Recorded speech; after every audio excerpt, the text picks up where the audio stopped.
والصلاة والسلام على أشرف المرسلين سيدنا محمد وعلى آله وصحبه أجمعين.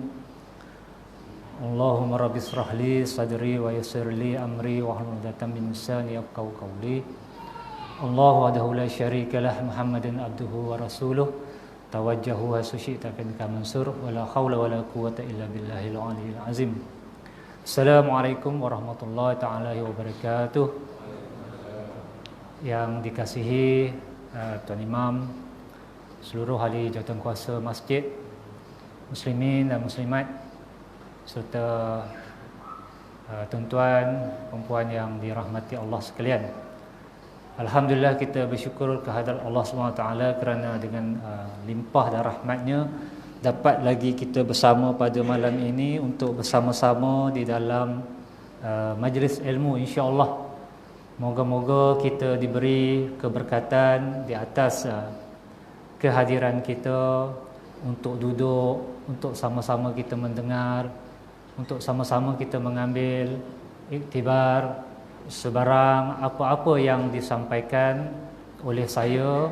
Juga insya-Allah kita juga akan sama-sama berkongsi dalam pengisian pada malam ini, yang mana berkaitan insya-Allah iaitu tauhid dalam kehidupan. Dan saya dimaklumkan saya ini sebagai pengganti kepada Ustaz Fauzi Ahmad yang bercuti satu malam lah kan, insya-Allah. Selalunya kuliah sebulan sekali ke seminggu sekali. Okey, baik. Jadi insya-Allah saya cuba berkongsi dengan tuan-tuan, perempuan yang dirahmati Allah sekalian tentang tauhid dalam kehidupan. Sebab apa? Satu perkara yang amat penting, satu perkara yang tersangat penting di dalam hubung kait kehidupan kita, yang mana kita tidak boleh lari soal yang berkaitan dengan tauhid. Kalau orang dulu dia sebut tauhid, tauhid ni maknanya sungguh-sungguh, kejap, jazam, kejap. Yang mana bila sebut tentang tauhid ini, atau nama lain bagi tauhid iaitu aqidah, nama lain bagi tauhid iaitu usuluddin, nama lain bagi tauhid ilmu kalam. Banyak lagi yang berkaitan dengan tauhid ini, yang nak kita definisikan bahawa tauhid ini adalah apa? Iaitu mengenal Allah Subhanahu Wa Taala. Kerana seafdal-afdal ilmu, seawal-awal ilmu, sepenting-penting ilmu di dalam kehidupan ini, kita tidak boleh lari, kita tidak boleh tinggalkan, kita tidak boleh biarkan sepenting-penting ilmu yang berkaitan dengan mengenal Allah ini menjadi teras, menjadi asas di dalam kehidupan kita, di dalam keilmuan kita. Buatlah pelajaran apapun, buatlah pekerjaan apapun, buatlah kegiatan apapun, tetapi ilmu tauhid tidak boleh dikesampingkan. Itu maksudnya, tak boleh tak tepi. Dia tidak boleh menjadi satu ilmu yang semata-mata ada-ada saja, tidak boleh. Dia kena menjadi satu ilmu yang kita belajar, yang kita kena faham, lalu kita amalkan di dalam kehidupan sebagai seorang Muslim yang telah memahami tentang kehidupan ini. Semuanya berkaitan dengan tauhid, iaitu tidak terbebas daripada Allah Subhanahu Wa Taala. Kita tidak bebas daripada Allah Subhanahu Wa Taala. Kita terikat sentiasa. Sepanjang masa kita terikat dengan Allah Subhanahu Wa Taala. Sebab itulah bila kita sebut tentang tauhid di dalam kehidupan, bermakna kehidupan kita sewaktu berada di atas muka bumi ini, sewaktu bernyawa, begitu juga kehidupan kita di alam kubur. Awal-awal pertanyaan Allah SWT kepada kita melalui malaikat yang ditugaskan iaitulah Apa soalannya? Ma rabbuka? Siapa Tuhan kamu? Soalan pertama. Dia tak tanya banyak mana solat kamu. Siapa Tuhan kamu? Kita tidak boleh menjawab dengan mulut lagi. Kita kena menjawab dan boleh menjawab dengan anggota tubuh badan kita, dengan roh kita yang boleh menjawabnya. Sebab itulah ilmu mengenal Allah ini bukanlah satu ilmu yang pelik. Sebab kita jumpa dengan beberapa anak-anak muda, bila sebut tentang ilmu tauhid, ni ilmu tinggi ni. Ilmu tinggi ni nak kena belajar makrifat hakikat. Tak, tidak. Ilmu hakikat makrifat tu dah satu cerita lain. Ilmu tarikat, hakikat makrifat tu satu cerita lain. Ilmu tauhid masih lagi dalam ilmu syariat. Ilmu yang kita kena fahami sungguh-sungguh. Kerana apa? Kerana Allah itu menjadikan kita untuk dikenal. Lalu diciptakan alam untuk kita kenal alam dia, untuk kita tahu kewujudan Allah SWT. Maka disitulah awal-awal agama adalah mengenal Allah. Akhir-akhir agama juga adalah mengenal Allah. Awaluddin ma'rifatullah, akhiruddin ma'rifatullah. Bukan akhiruddin ma'rifatullah tu yang makrifat, cerita ilmu makrifat tu. Ilmu langit ketujuh. Kalau di Kuala Lumpur ni, di Penang, di JB ni kita jumpa golongan hakikat makrifat ni cerita langit ketujuh. Cerita sampai tengah malam, 3-4 pagi. Dia bertahajud dengan bercerita di kedai kopi. Lepas tu bila balik subuh, tidur. Subuh, ghaib. Ini golongan-golongan yang menyesatkan ilmu, yang berada di dalam Facebook, yang berada di dalam Google, Blogspot dan sebagainya, yang telah mempengaruhi anak-anak muda yang sebenarnya yang dahagakan ilmu asas di dalam agama Islam. Maka sebab itulah dia letakkan ilmu akidah, ilmu tauhid ini sebagai teras di dalam fardu ain. Kita belajar tentang fardu ain, ilmu fiqh, ilmu tasawuf. Ilmu tauhid itu nombor 1. Bukan kita belajar ABC, alif bata nombor 1, tapi ilmu tauhid. Sebab ada tahap dan peringkat kepada setiap usia kita ini belajar ilmu tauhid yang tidak mengenal penamat, yang tidak ada pengakhiran. Ilmu tauhid ini daripada kita akil balik belajar sehinggalah di penghujung nyawa. Dan ilmu ini kena terus digali, terus dimantap, terus dikejapkan di dalam iman kita, di dalam jiwa kita, supaya kita dapat benar-benar menguasai suatu kefahaman tentang perjalanan sebagai seorang muslim ataupun muslimat, mengaplikasikan kefahaman itu di dalam kehidupan sebagai seorang muslim yang sejati. Sebab apabila kita memahami ilmu tauhid, kita akan jadi enjoy dengan solat, kita akan enjoy dengan berpuasa, kita akan enjoy dengan berbuat segala kebaikan, kita akan enjoy dengan sedekah, kita akan enjoy dengan perkara-perkara yang membuatkan kita mempamerkan akhlak yang baik di luar dan juga di dalam diri kita. Kenapa kita enjoy? Kenapa kita seronok? Kenapa kita seronok? Sebab kita merasakan Allah itu bersama-sama dengan kita. Kita merasakan Allah itu memandang kita senantiasa. Kita merasakan kita berada di bawah takluk Allah SWT. Kerana setiap kejadian Allah SWT ini, kita yang boleh sampai pada malam ini merupakan satu takdir, merupakan satu suratan takdir yang telah ditentukan oleh Allah di Lauh Mahfuz. Kalau tidak, kita mungkin tak sampai pada malam ni. Sebab kan minggu bercuti, raya Cina kan, ramai. Kalau di taman saya tu memang kurang orang lah. Jadi kita boleh sampai ini satu takdir Allah SWT yang telah tertulis di Lauh Mahfuz untuk menyampaikan kita pada malam ini. Cuma kejadiannya terjadi pada waktu ini, waktu sekarang ini. Maka bila kita merasakan ini suatu takdir Allah SWT, ianya sebagai satu af'al, perbuatan Allah. Af'al, perbuatan Allah. Kalau yang menjadikan kipas berpusing ini arus elektrik kan, ditekan Swiss ini mengalirkan elektrik lalu menjalankan kipas. Elektrik ini datang daripada mana? Stesen jana kuasa. Stesen jana kuasa datang daripada mana? Empangan yang mengalirkan air lalu dijanakan turbin dan sebagainya. Air itu datang daripada mana?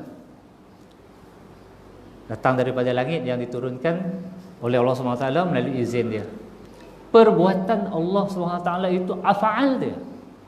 Maka kalau kita merasakan connection ataupun rangkaian jaringan tu, perjalanan kejadian itu adalah datang daripada Allah SWT, maka kita akan rasa, ya Allah, insaf diri kita. Maka tu yang kita katakan kita enjoy, kita seronok, gembira. Kita tengok anak-anak kita, bila kita ajar dia solat, tapi kita tak ajar dia tentang mengenal Allah, berbeza dengan kita mengajar dia tentang mengenal Allah. Tak perlu kita nak cerita Allah tu yang complicated, tentang kejadian-kejadian yang menjadikan dia, oh Allah jadikan hujan, oh Allah jadikan pokok daripada kecil ke besar. Dia merasakan ada satu kuasa yang dinamakan Allah. Maka dia akan rasa satu nak mencari, nak mendekati siapa pemilik alam ini, siapa pencipta kejadian ini. Maka dia akan rasa mahu buat, berbeza dipaksa buat. Sebab kita solat ni lihat, betul tak? Lihat. Dia kadang-kadang datang lemahnya, datang lambatnya, sambil lewanya. Sebab itu kita nak menimbulkan rasa gembira, rasa seronok bila kita solat dengan ada kefahaman. Apabila kita mengenal Allah ini semakin baik, semakin baik, semakin baik. Sebab itulah tuan-tuan dan puan-puan yang dirahmati Allah sekalian, iman kita ini setiap hari perlu digilam. Iman kita ini setiap hari perlu dipolish, disinarkan, supaya ia menimbulkan satu cahaya yang penuh rasa yakin, penuh rasa confident. Rasa yakin ini apa? Yakin wujudnya Allah. Sebab selagi kita tak melihat Allah, ada orang tak yakin. Sebab tu apabila beberapa perkataan yang timbul daripada seseorang Muslim, bila dia sebut tentang bagaimana Allah, berapa Allah, siapa Allah, ini merupakan kata-kata ataupun kalam-kalam yang diucapkan oleh manusia yang lemah iman. Kerana apa? Kerana ianya tidak dapat memahami ilmu tauhid ataupun ilmu akidah itu sendiri. Ilmu yang menjadi satu ikatan ataupun simpulan iman yang melekat di dalam jiwa dia.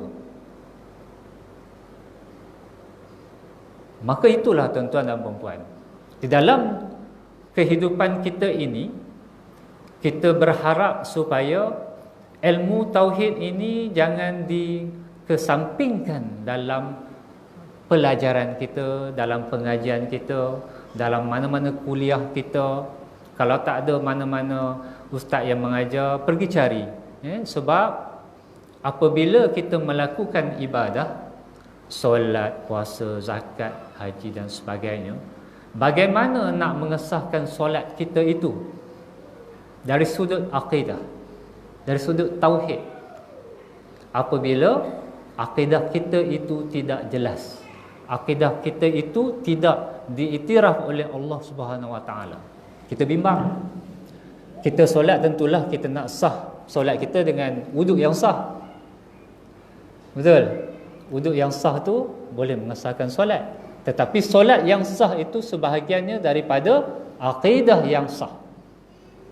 Sebab tu kalau kita tengok ataupun kita dengar setiap hari Jumaat, khatib akan memperingatkan kita tentang kita ini berpegang dengan pegangan tauhid Ahlussunnah wal Jamaah ataupun akidah Ahlussunnah wal Jamaah.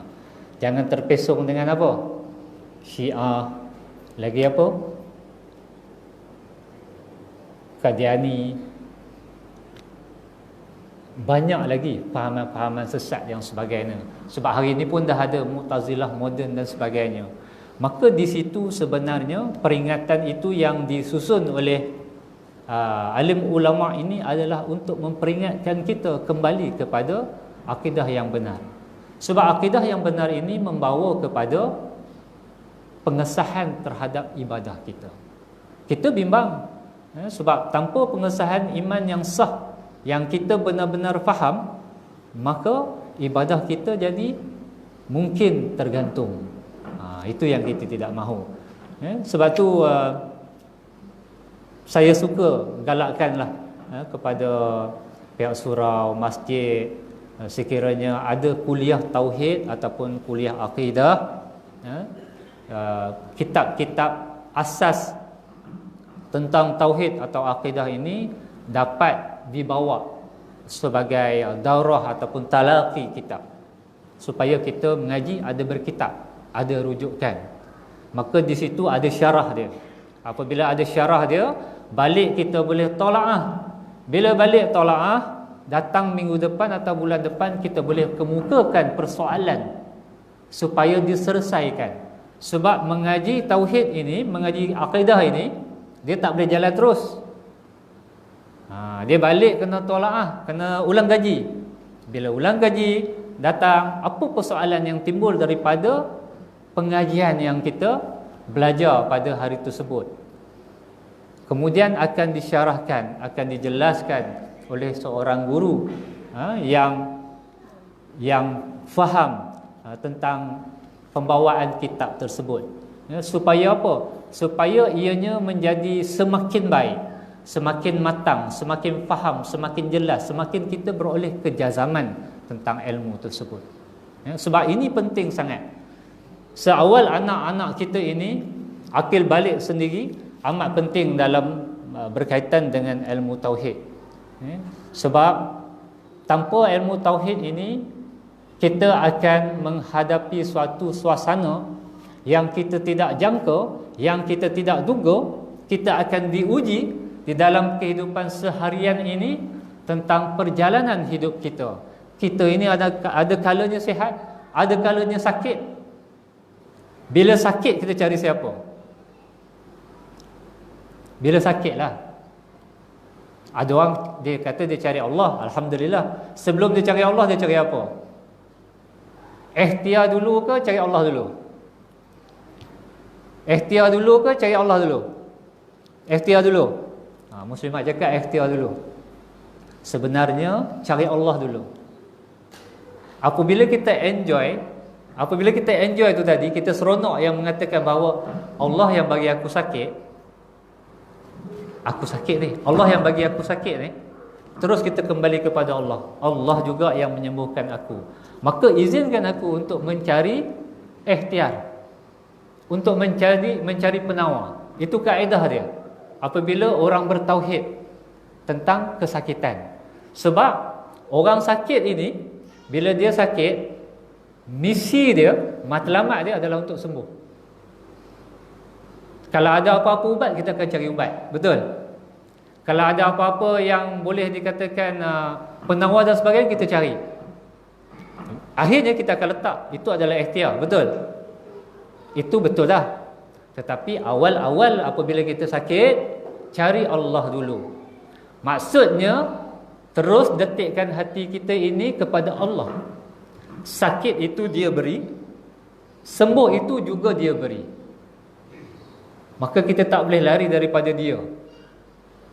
Kalau kita pergi ke klinik sekalipun, hospital sekalipun, ataupun ustaz yang merawat dan sebagainya sekalipun, tetap kembali penyembuhan itu kepada Allah SWT.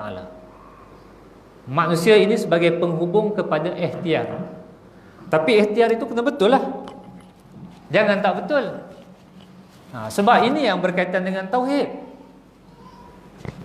Sebab jika tidak berkaitan dengan tauhid, mana mungkin penyembuh itu datang daripada Allah SWT. Kita makanlah Panadol 2-3 biji pun ikut dos ni. Panadol 1 biji pagi, 1 biji petang, ataupun 1 biji setiap 4 jam untuk demam. Tapi tak baik-baik juga. Badan berangin juga. Perut mengelodak juga dan sebu juga. Demam melarat. Satu, Allah belum izinkan kesembuhan. Yang kedua, maka di situ kita masih lagi kena terus berfikir, berusaha, berikhtiar untuk mengenal pasti pula, adakah ubat ini yang tak betul atau badan kita yang tak betul. Jangan serah bulat-bulat, ubat ni tak kena, pergi cari ubat lain. Maka macam-macam ubat cari masuk dalam badan. Ini yang berlaku. Sebab itu dalam kaedah perubatan yang disebutkan, perubatan ini meliputi menyeluruh. Sebab kita bila sebut orang Islam, perubatan Islam ini dia menyeluruh. Perubatan moden pun perubatan Islam, perubatan tradisional pun perubatan Islam, asalkan dia berada di landasan syariat, tidak memudaratkan orang, tidak merosakkan keselamatan masyarakat. Itu perubatan Islam.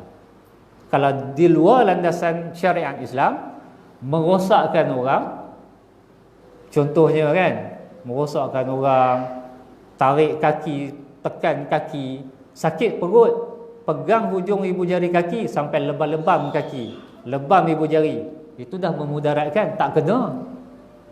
Syariat tak suruh macam tu. Maka di sinilah yang dikatakan tauhid di dalam perubatan itu berlaku di dalam kehidupan kita. Begitu juga tauhid di dalam soal pentadbiran, tauhid di dalam siasah ataupun politik. Ada tak orang politik pergi cari bomo? Ada. Cari bomo pun ada, cari ustaz pun ada. Cari ustaz, ustaz tolong saya ni doakan buat begini-begini untuk saya menang. Sebab di dalam ilmu perubatan, di dalam ilmu siasah ini, dia ada di tengah-tengah dia satu ilmu yang dipanggil ilmu kosmologi, ataupun ilmu pecahan daripada ilmu kosmologi ini adalah ilmu falak. Sebab ilmu falak ini adalah salah satu cabang ilmu Islam. Tetapi ada juga di kalangan mereka yang belajar ilmu falak ini menyalahgunakan ilmu falak ini untuk menjadi bomo. Bomo politik, bomo hujan, kan? Bomo tolak bala, bomo nombor ekor, macam-macam. Asalnya adalah daripada ilmu yang baik. Apa yang saya nak tunjukkan di sini, begitu juga kita di dalam kehidupan ini. Kita tengok dalam surat khabar pun banyak sebut, suami saya disyaki disihir orang. Seorang artis mensyaki suaminya disihir orang hingga tidak boleh mengeluarkan suara untuk menyanyi. Asyik syak aja, kan? Dia ada berkaitan dengan tauhid, ada berkaitan dengan akidah, ada berkaitan dengan etika, ada berkaitan dengan iman. Begitu juga kita, kan? Kita buka bisnes lah contohnya, sebelah jual burger, sebelah jual burger. Yang sebelah jual burger ni laku, yang sebelah jual burger ni kurang laku. Kalau orang yang dapat mengenal Allah SWT dengan baik, tauhid dia dah bagus, ataupun dia dalam keadaan diri bertauhid, diri bertauhid ini dia sedar akan rezeki daripada Allah SWT, dia reda, bukan rezeki aku. Tapi kalau goyang iman dia, tauhid dia goncang, syak wasangka akan timbul. Sebab kita ini 24 jam penuh dengan hasutan syaitan. Godaan nafsu, ya. Godaan nafsu nak makan, godaan nafsu mengantuk, godaan nafsu nak tidur cepat, nak makan banyak, nak untung cepat, godaan nafsu. Syaitan laknatullah ini kerja dia menghasut je. Hasut je. Dia akan cari strategi menghasut macam mana nak lemahkan iman, macam mana nak goyangkan tauhid kita. Dia nak goyangkan tauhid kita, nak melupakan Allah SWT. Dapat melupakan Allah SWT walaupun dalam 1 detik, dia cukup bersyukur. Hebat kesyukuran syaitan ni. Maka dia berjaya. Maka berjaya itu timbulnya syak wasangka kita kepada sahabat yang berniaga dan sebagainya. Maka ini boleh menjadi suatu keadaan tauhid kita goncang. Itu berkaitan dengan kehidupan. Begitu juga dalam pelajaran, dalam pengajian. Apabila kita tidak mengambil akar, ilmu akar ini, ilmu tauhid ini secara asas dia, kita pelajari daripada dasar dia, bukan kita belajar terus kepada ilmu tauhid tinggi. Akhirnya nanti tujuan dia nak berbahas, nak berhujah dengan mereka-mereka yang membawa doktrin-doktrin, fahaman-fahaman yang berbeza dengan pegangan tauhid Ahlussunnah wal Jamaah. Maka akan menjadi kacau bilau keadaan diri kita. Maka inilah yang berlaku di dalam jemaah-jemaah. Tak kiralah jemaah-jemaah NGO, jemaah-jemaah politik, maka mereka-mereka ini akan merosakkan teras ilmu tauhid di dalam perjalanan kehidupan jemaah itu sendiri. Kerana terhasilnya jemaah adalah melalui individu-individu Islam. Kita lah. Kalau jemaah masjid lah yang akan goncang. Kalau jemaah NGO lah akan goncang. Kalau jemaah politik lah akan goncang. Teras kepada ilmu tauhid itu sendiri. Kerana ilmu tauhid ini adalah ilmu akar.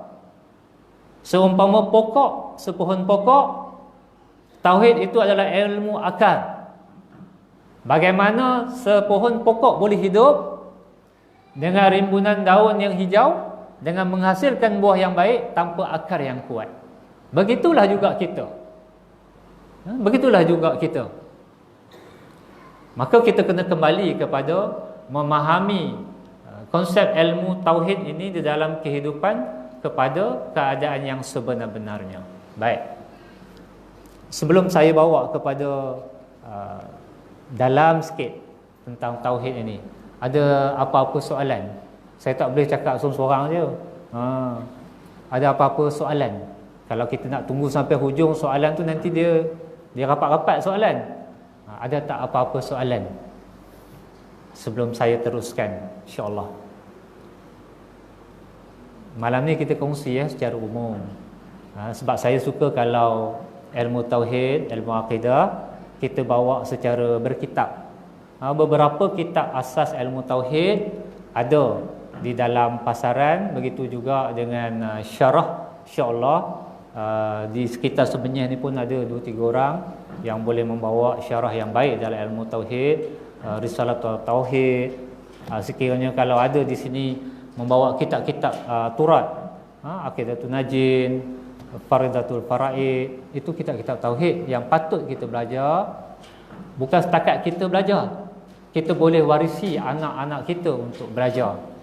Sebab mereka kena belajar ilmu tauhid. Tanpa ilmu tauhid,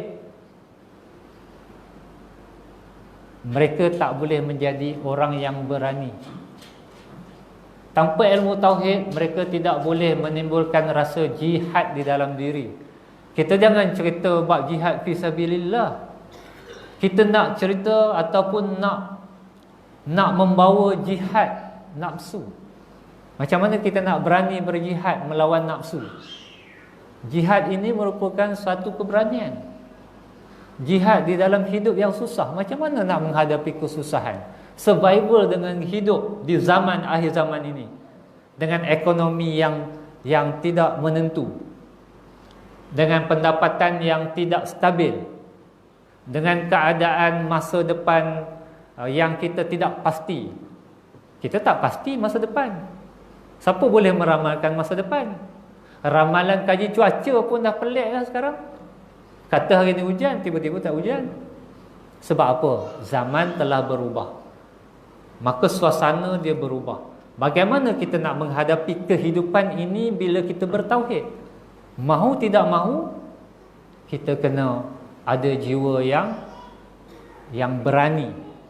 Jiwa yang berani tu kena ada jiwa yang jihad. Jihad ini tidak boleh skop yang kecil. Jihad ini kena ada di dalam diri. Seafdal-afdal di akhir zaman ini adalah jihad ilmu. Kita mengaji ilmu, kita fahami ilmu, baru kita boleh amalkan ilmu itu dengan baik. Kita tidak boleh jadi ikut-ikutan ataupun taklid buta. Kita solat, kita berpuasa, kita bayar zakat, kita bersedekah, kita kena fahami. Apabila kita fahami sesuatu ilmu itu, bila kita buat, baru kita akan rasa enjoy. Kita akan rasa seronok, gembira. Di situlah timbulnya apa? Kalau dalam solat itu sendiri, bila kita dah bertauhid di dalam solat itu sendiri, kita akan rasa gembira, kita akan rasa seronok, kita akan rasa bahagia, kita akan rasa semakin khusyuk, dan semakin khusyuk hadirnya ikhlas kepada Allah SWT. Itu yang kita cari. Maka apa juga perbuatan ibadat kita, sama ada makan, minum, berkahwin, menjaga anak, menyekolahkan anak, memberi nafkah, dia akan rasakan, akan dapat merasakan jiwa yang tauhid kepada Allah SWT. Baru boleh timbul keikhlasan. Keikhlasan itu terbina dengan enjoy, gembira, bahagia, bukan dipaksa. Solat itu, ya Allah, inilah anugerah yang aku dapat waktu hidup. Seronoknya aku dapat solat. Dia tak datang kena paksa. Bila kita kata datang solat berjemaah ini sebagai saranan sunnah Rasulullah SAW, kita datang bukan hanya setakat kita nak menyahut saranan baginda Rasulullah SAW untuk solat berjemaah, tetapi untuk merasakan bersama-sama, jiwa kita bersama dengan jiwa baginda Rasulullah SAW. Sebab jiwa baginda Rasulullah SAW bertauhid dengan Allah. Yang kita hari ini nak menghidupkan sunnah, nak menghidupkan sunnah ini, tidak lain, tidak bukan untuk menghidupkan jiwa tauhid kepada Allah SWT. Merasakan diri ini dekat dengan Allah SWT. Maka jalan-jalan kepada kedekatan kepada Allah SWT itu akan hanya boleh sampai melalui baginda Rasulullah SAW. Sebab itulah kita digalakkan untuk mencontohi baginda Rasulullah SAW, mengikuti sunnah dia. Kita cuba sedaya upaya mengikuti sunnah dia. Jangan perlekeh, tak boleh buat, jangan perlekeh. Jangan sedikit pun kita perlekeh dan hina apa juga sunnah baginda Rasulullah SAW. Daripada bab makan, minum, pakaian, perkataan, pergaulan dan sebagainya. Hatta orang makan dalam dulang makan dalam dulang, kan? Makan dalam dulang, lepas tu berebut. Bukan berebut, masing-masing nak membagi-bagi pada kawan-kawan. Sebab di situ ada sains kehidupan, di situ ada budaya Islam di dalam makan dan minum. Jadi kita membawa tauhid di dalam kehidupan itu sebahagian daripada saranan sunnah Rasulullah SAW. Baik tuan-tuan dan puan-puan yang dirahmati Allah sekalian, dah nak habis dah.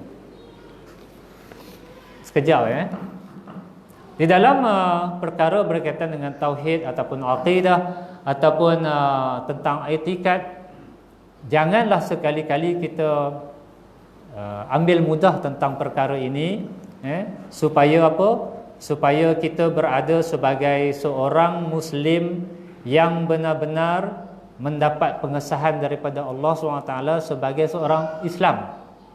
Apabila kita bersyahadah, dua syahadah, syahadah Allah dan syahadah Rasul, yang kita lafazkan lalu kita jazamkan melalui hati kita, melalui perkataan kita, lalu kita lakukan pengamalan melalui perbuatan kita, ianya juga sebahagian daripada tauhid, sebahagian daripada akidah. Sebab itulah rukun Islam yang pertama itu mengucap dua kalimah syahadah.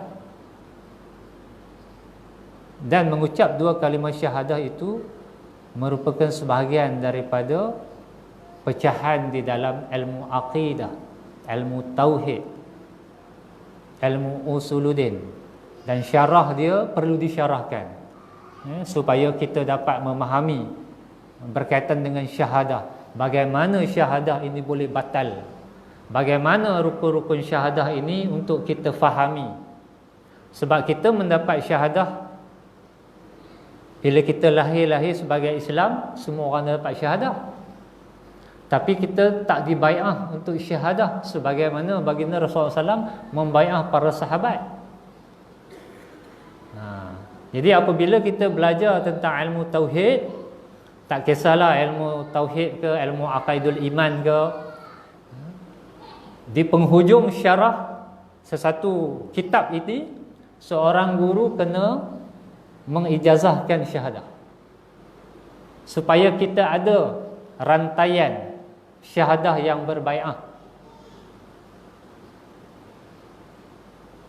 Atau kalau bapa kita boleh syahadahkan kita, alhamdulillah, bapa kita dapat daripada bapa dia, alhamdulillah.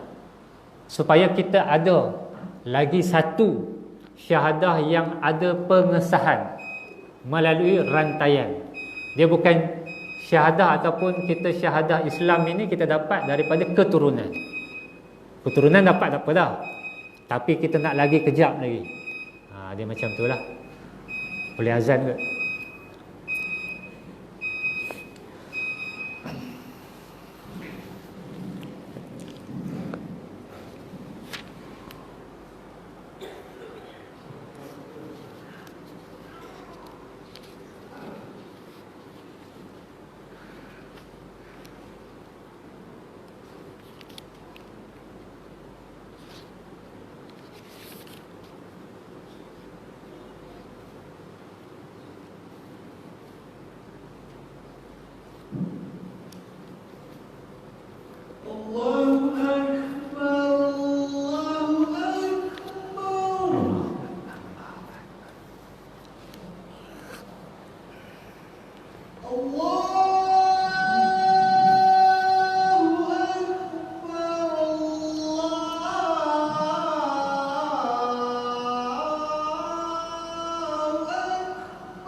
InsyaAllah kita sambung sedikit lagi ya. Boleh tuan-tuan, puan-puan?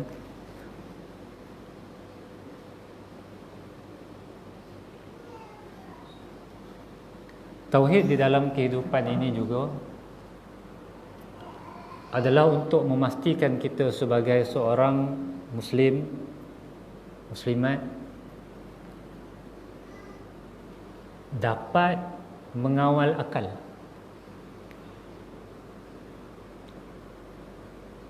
dengan kefahaman ilmu tauhid, dengan merasakan ketauhidan kepada Allah SWT, kita akan dapat mengekang akal kita. Bukan mengekang akal kita untuk berfikir banyak, bukan mengekang akal kita untuk berfikir lebih genius, lebih cemerlang. Tidak, bukan. Tetapi mengekang keliaran akal. Akal kita ni boleh jadi liar. Maka dengan ilmu tauhid ini akan ditambat, akan diikat, akan dikawal melalui penyampaian Allah, melalui Al-Quran, melalui As-Sunnah, supaya kita tidak melampau-lampau berfikir melampaui batas. Sebagaimana contoh orang Muslim juga kita, Allah ini kejadian dia daripada cahaya ni, cahaya macam lampu, macam mentol. Itu dah melampau. Sedangkan kejadian Allah ini, kita tak boleh membayangkan kejadian Allah itu jadi daripada apa. Tapi dia memikirkan zat kejadian itu sampai tahap macam tu. Maka wujudlah golongan-golongan yang pada hari ini ada golongan etis, golongan yang tidak mengakui Allah SWT, tidak mengaku Tuhan dan sebagainya. Jadi ilmu yang dapat membataskan fikiran kita kepada sistematiknya kita di dalam berfikir mengikut acuan syariat adalah tauhid juga. Mana kita mungkin boleh lari seorang yang genius, seorang yang hebat, seorang alim ulama sendiri pun, dia akan tetap terhalang, terhad kepada pembentukan yang telah Allah wahyukan melalui Al-Quran, melalui Sunnah oleh baginda Rasulullah SAW. Kerana ilmu tauhid bukan ilmu sesat. Ilmu tauhid bukan ilmu luar daripada Islam.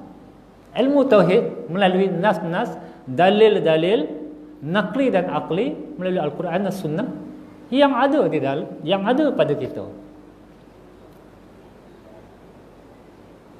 yang dipusakakan oleh baginda Rasulullah SAW kepada kita. Maka penting sangat. Sebab kadang-kadang ini berlaku pada anak-anak kita, kepada orang-orang yang hebat sangat berfikir sampai tahap kononnya dia genius, PhD, keluar daripada pemikiran syariat itu sendiri, keluar daripada kelompok akidah yang telah digariskan ulama-ulama muktabar. Ini yang berlaku, yang boleh mengganggu fikiran, boleh memecah belahkan masyarakat Muslim kita, akhirnya boleh merosakkan Islam di atas muka bumi ini. Maka hari ini tidak mungkin ataupun tak mustahil apabila pegangan tauhid, pegangan akidah, pegangan etikat rapuh, maka serangan-serangan pemikiran boleh berlaku di dalam kehidupan kita melalui media. Sama ada surat khabar, TV, FB, apa lagi, YouTube, handphone, segala bagai yang ada di dalam zaman ini. Kalau kita tidak ada teras, kalau kita tidak ada asas, yang kita ada sebagai ibu bapa, yang anak-anak ada sebagai bekalan mereka, maka kita bimbang apabila kita ini menjadi peninggal kepada mereka. Mereka mempusakai kehidupan kita. Pusaka rumah okeylah. Kalau pusaka saka tak nak lah kan, saka tak nak. Tapi kalau pusaka ilmu tauhid yang tak clear, jenuh, susah, sulit, sukar anak-anak kita ni nak mencari pula untuk belajar. Sebab ni zaman yang mencabar tentang ilmu tauhid, tentang ilmu akidah, tentang ilmu i'tikad. Apabila dia sampai satu zaman, apabila timbulnya Dajjal, bagaimana seseorang Muslim itu dapat mengenal Dajjal? Bukan kira dia solat banyak, bukan kira dia bersedekah banyak, tak. Tetapi bagaimana dia benar-benar mengenal Allah, baru dapat membezakan siapa Allah, siapa Dajjal, siapa yang hak, siapa yang batil. Tak lama dah, mungkin 60-70 tahun je lagi. Mungkin, okay? Bila kita sebut mungkin, itu satu perkara yang boleh jadi, boleh tak jadi. Tetapi persiapan, persediaan kita sebagai ibu bapa, sebagai orang yang hari ini tahu bahawa tersangatlah pentingnya, pentingnya semulia-mulia agama, semulia-mulia ilmu dalam agama, ilmu tauhid, ilmu aqidah, ilmu i'tikad ini dapat dipelajari. Dan pelajarilah dengan berguru yang ada rujukannya, dengan berkitab. Bukan di warung kopi, bukan di restoran mamak, kan, sambil main handphone, Google, tengok kereta martabat 7 lah, kan. Hal-hal yang itu terkemudian. Yang paling penting adalah ilmu bagaimana kita dapat mengenal Allah SWT dengan sebenar-benarnya, dapat mengenal Allah SWT, apa asma'nya, apa sifat dia, apa zat dia, apa af'al dia. Jangan tak terbeza. Sebab itulah kalau dulu-dulu kita di kampung-kampung dulu mengaji sifat 20 ni tak habis. Tetapi sayangnya mengaji sifat 20, hafal sifat 20. Itu sayangnya. Kita tak mahu hafal sifat 20. Kita nak memahami sifat itu sendiri sampai sebaik mungkin kita boleh faham. Lalu kita dapat membezakan diri kita ini. Diri kita ini bersifat baharu. Allah itu kekal. Allah itu khalik. Kita ini bersifat baharu. Bagaimana kita nak mainkan peranan kehidupan kita ini, nafi dan isbat, apabila kita dah boleh mengenal Allah? Nafi diri, isbat Allah. Jadi apa-apa yang berlaku dalam kehidupan kita ini, makan, minum, tidur, aksiden ke, kaya, untung, sakit, demam, sihat, dia ada nafi dan isbat. Maka di situlah akan timbulnya enjoy itu tadi, gembiranya kita, bahagianya kita, seronoknya kita di dalam ibadah. Untuk apa kita beribadah? Ada orang kata untuk dapat pahala. Tak apa, pahala confirm. Sebab kita memang buat ibadat, Allah bagi pahala. Yang hakikatnya adalah untuk membina keikhlasan kepada Allah SWT. Maka di situlah dengan rahmat dan kasih sayang Allah SWT itu, kita insya-Allah beroleh syurga yang kita idam-idamkan. Maka di syurgalah kita dapat melihat Allah SWT yang sebenar-benarnya sebagai hari raya besar apabila kita berada di akhirat nanti. Itulah dia punya jalan-jalan liku-liku pelajaran ilmu tauhid ini yang akhirnya menyampaikan kepada Allah SWT juga. Tetapi kena melalui baginda Rasulullah SAW, insya-Allah. Jadi moga-moga perkongsian saya pada malam ini secara ringkas, secara umum, untuk kita ada rasa mahu, hendak pelajari ilmu tauhid, pelajari ilmu aqidah, ilmu i'tikad sebaik mungkin, sedaya upaya supaya kita dapat mencapai kefahaman tauhid yang kita nak, sebagaimana para Rasulullah SAW, para sahabat, para tabi'in, para ulama sampai kepada kita. Kita bukanlah nak jadi ulama pun, tapi kita nak dapat duduk di saf baginda Rasulullah SAW di akhirat itu nanti, dengan dia mengakui kita bahawa kita mengenal Allah, bukan mengenal Dajjal. Kita ikut Dajjal, sesatlah kita. InsyaAllah. Saya mohon ampun dan maaf daripada tuan-tuan dan puan sekiranya ada apa-apa perkasaran ataupun perkataan yang tidak menyenangkan, dan moga-moga kita beroleh keberkatan daripada apa yang kita kongsi pada malam ini, insya-Allah. A'udzubillahi minasyaitonirrajim. Bismillahirrahmanirrahim. Alhamdulillahirabbil alamin wassalatu wassalamu ala asyrafil mursalin sayyidina Muhammad wa ala alihi wa sahbihi ajma'in. Bismillahil syafi, bismillahil kahfi, bismillahil mu'afi, bismillahil wafi, bismillahil ladzi la yadur ma'asbihi syai'un fil ardi wala fis sama' wa huwas samiul alim. Allahumma salli ala sayyidina Muhammadin tibbil qulubi wa dawaiha wa afiyatil abdina wa shifaiha wa nuril absari wa diyaiha wa ala alihi wa sahbihi wa barik wa sallim. Wa sallallahu ala sayyidina Muhammadin wa ala alihi wa sahbihi wa sallam. Walhamdulillahirabbil alamin. Sekian wabillahi taufiq wal hidayah. Assalamualaikum warahmatullahi wabarakatuh.